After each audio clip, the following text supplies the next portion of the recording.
In this guide, we are tackling the forest temple.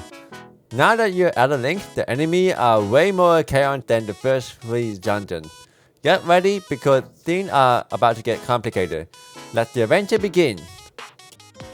As we walk in, we will encounter 2 wolf foes in front of us. Engaging both will put us in danger.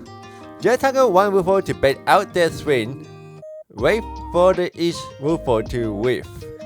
Then do a jump attack on their tails, which is their weak spot. Now that we've eliminated the 2 wolf foes, either hook shot or climb the vine all the way to the tree branch. Look to your right, and you'll spot a Gold Skulltulas crawling on the wall. Hook shot it to claim your first token in this dungeon. Turn around and you'll see a small chest containing a small key. The problem is this branch platform is way too narrow to jump over to another. Your best bet is to walk slowly. Then, hook shot straight to the chest to pull yourself and open it. Don't slow down, just hook shot a big Skulltula to clear the path, and we proceed straight through to the main.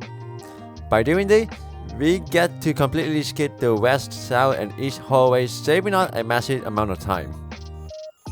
As we enter the room, the 4 Poe Sisters appear and immediately retreat. We'll come back to them later. For now, head straight toward the north area and look at the right side of the wall. Hook shot it to claim our second token. A blue bubble will aggro, but we have a chance to block its attack with our Hylian shield to eliminate. Then proceed straight to the next room. Here, we encounter 2 Stalfos. These mini-boss are not a joke, I'm serious. If you haven't picked up any heart containers or heart pieces, this is gonna be challenging. But here's the trick. Just target on one Stalfos to prevent the other one from aggroing towards you. The best way to defeat is to use thrust attack or vertical attack whenever they are open. You can also bait out their jump attack, wait for them to whiff, and punish them. After eliminating both Stalfos, a small chest will appear. Open it to obtain our next small key. Now, let's return to the Grand Hall. Before we proceed straight to the northwest courtyard, play the Song of Time to remove the time block. There we have it. We are going to ignore Big Deku Baba and Otterwalk ahead. They are just not worth defeating. Head straight to the vine on your right and hook shot 2 Skulltulas out of the way. While we climb up to the balcony, there is another Skulltulas higher up that the hook shot cannot reach. Think of it as red light and green light.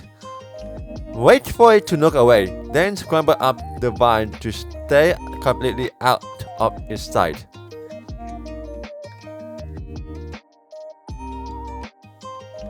Another blue bubble will aggro. Repeat the same method as you did in the blue bubble hallway. Once you eliminate it, a chest will appear. Open it to obtain the dungeon map. Proceed to the east exit. We are on the balcony. Look on your left and you'll see a Skulltulas. Hook shot it out of the way, then hook shot at the severe target to pull yourself over to the opposite balcony. Step on the weight switch to lower the water level below. This unlocks access to the well corridor. Before we head down, you'll spot a small chest on a higher ledge. Hook shot to latch onto the front of the chest. Pull yourself up to the higher ledge. We will find another Gold Skulltulas. Hook shot it and retrieve another 3rd token. Now that the water has been completely drained, we can drop down and head to the well corridor. Run all the way over to the other side of the room and crack open the small chest to claim another small key. With that secured, scramble up the vine on either side of the wall to return to the Grand Hall. With plenty of small keys, we don't ever have to come back. Let's head through the west door and proceed. Since we already know there's a big Skulltula ahead, we're just going to hookshot it. I'll keep the rest of this hallway same for you so we can keep going. After you exit the west hallway, punish those new bubbles blocking your path. Next, climb up the ladders until you see the massive new block ahead. Put it all the way to the wall corner, then go around the left and push it all the way to the back. Before you push it any further, climb up the ladder right here and push the red block forward all the way to the end. Now we climb back down.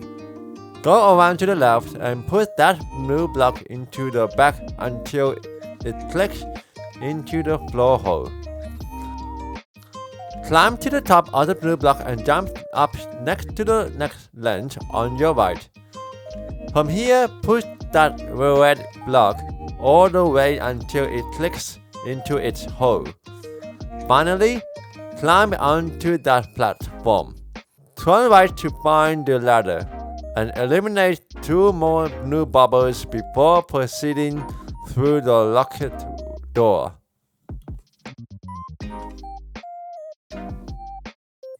Unlock the door and head straight through the west twisted corridor. As soon as you exit, you'll find yourself on the ledge overlooking the boss key room. Navi is going to scream a warning because there's a dangerous new enemy here, a Wallmaster. Do not stand still.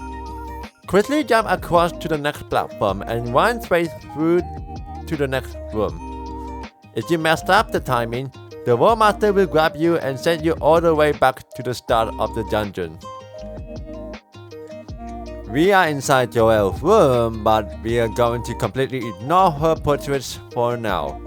Head straight downstairs and walk through the door to find the mini-boss arena.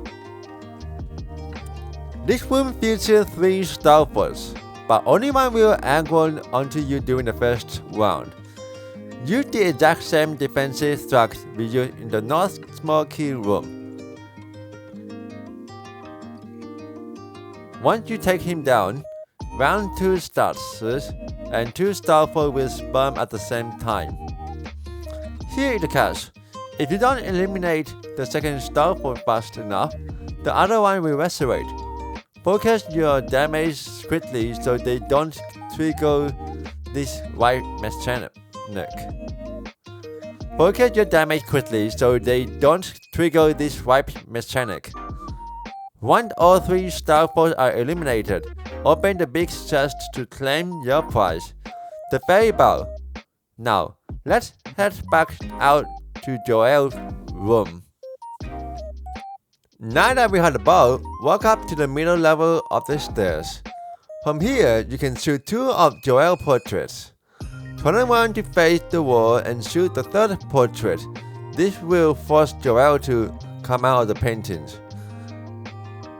Once she spawns, walk down to the lower part of the room to start the fight. When Joelle goes invisible, don't panic. Just block her toss attack with your Hylian shield.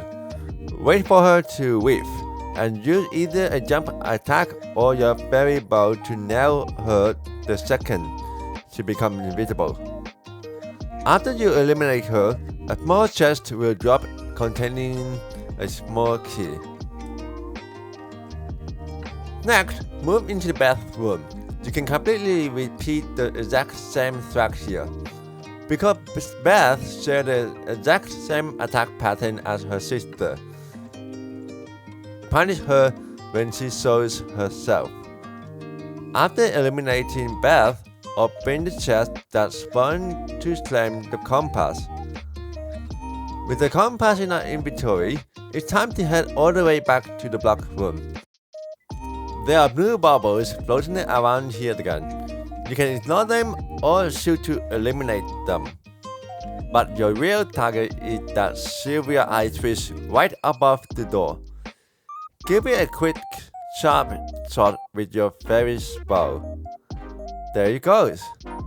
The whole way untwisted, making the path straight and normal. That's our way forward, adventurer.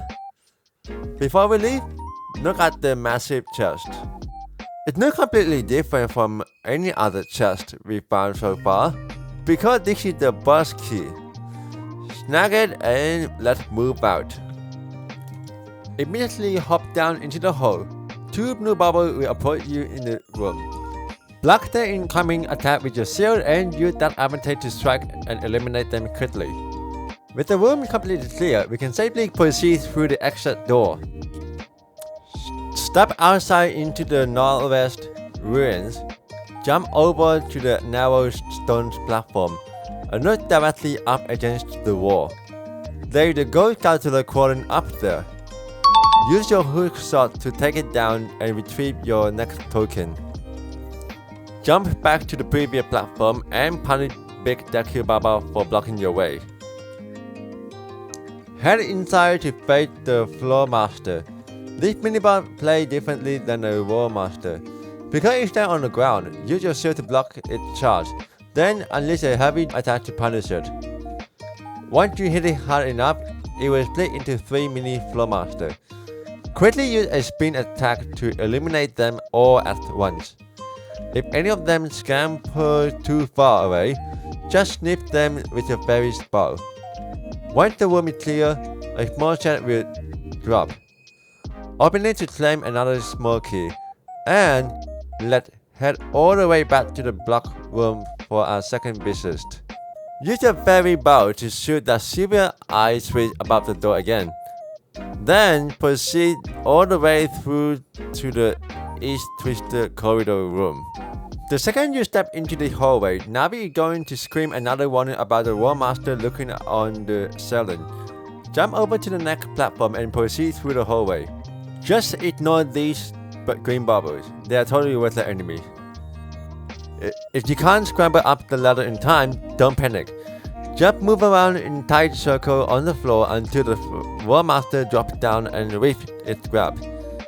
Once it hits the floor, smack it hard and with the jump attack to finish it. Step through into the lava room and carefully jump onto one of the moving stone platforms in the middle. While you're riding it, you need to execute a clever strat. Shoot an arrow directly through that burning torch to hit the frozen switch on the wall. If you want to cheese it and save an arrow, you can just stand right next to the frozen silver target and cast Dim Fire instead. The switch will twist the hallway you came from. Let's head back to the corridor. Hop down into the hole to drop directly into the checkerboard room. Watch out for the fallen ceiling panels. Keep an eye on it. Step out of the way and head straight for the switch. Step onto it to unlock the door and proceed into the next room. Don't forget to open the small chest containing a bundle of arrows. Welcome to Amy's room. Look up at the ceiling. See the puzzle block? Step away from the shadow. Then shoot the giant picture of Amy on the wall to make 5 blocks quest down to the floor. You have exactly 1 minute to piece them together. The twist is you need to push the blue block, which actually belongs to her sister Beth. Keep it away from Amy blocks. Once all 4 correct blocks are aligned, Amy will spawn. Just use the exact same combat strat we used to eliminate her sister, and she'll be dealt with in no time.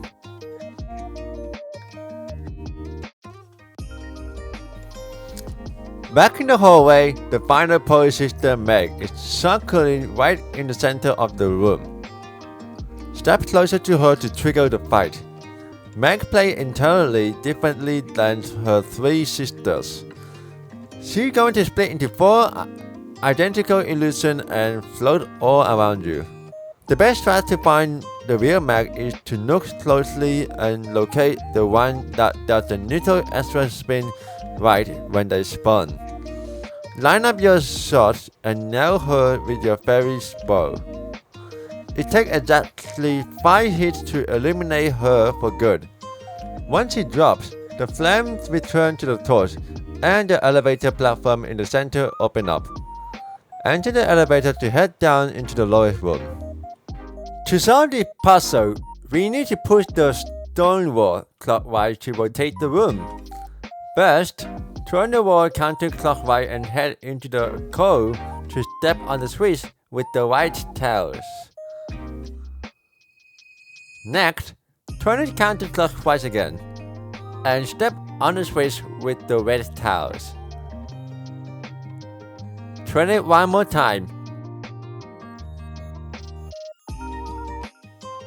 Use your hook shot or fairy bow to eliminate the normal Skulltula. Look up at the top left wall. There is a final Gold Skulltula. Hit it with your hook shot to claim your 5th and final token. With the tracker maxed out, open the small chest for some extra arrows. Turn the wall counterclockwise one last time to step on the blue switch. The path to the boss is finally open. Head down the hallway and proceed to the boss room.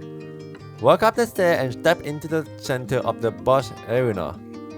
When you're about to leave, the fence closes. Phantom Ganon will ride his horse straight into the portrait on the wall. This is a hexagon room with 6 portraits hanging on the wall. The boss will charge out of one of them alongside a fake clone. The trick to spotting the clone is the timing at the last second. The fake illusion will turn around and ride away, while the real Phantom Ganon will exit the frame and zap the center of the arena with lightning. This attack deals 2 full heart damage. To see this fake completely, just stand in the far corner of the room. The lightning can't reach you there, making it incredibly easy to line up your shot and hit him with your fairy bow. After 3 successful hits, his horse will abandon him, and phase 2 begins. Now he's floating in the air, casting electric engine ball directly at you. This is where we play Dead Man Volley. Think of it like a game of ping-pong. Deflect the orb back at him. Use your short swings until one of you isn't far enough to keep up. Keep the volume going until the orb finally hits and stuns him. The second he drops to the floor, whining and unleash as many jump attacks as you can before he recovers. Once Phantom Ganon's health drops past halfway, he will use fireworks spiral charge to fly straight towards you. Don't try to counter this. Just jump out of the way until he switches back to his energy ball. Keep punishing his stun and he'll be eliminated in no time. With the Phantom defeated, pick up your well-deserved heart container and step into the blue portal. And that is going to wrap it up for our Forest Temple guide. To this day, this remains one of my absolute favorite dungeons in the entire Zelda franchise. Just so you know, my full Gold Skulltulas hunt guide will drop right after we finish the Spirit Temple. From here, I'm personally heading back to the past as young Link to plan a magic bean in the Dark Mountain Crater and clean up the few side quests. But I saved those guys for the later video. For next episode, we are going to dive straight into the Forest Temple and break down every single puzzle step by step. It's the perfect time to tackle the next adult temple, instead of just trying to cheat endgame dungeon early. Thank you so much for watching. Komori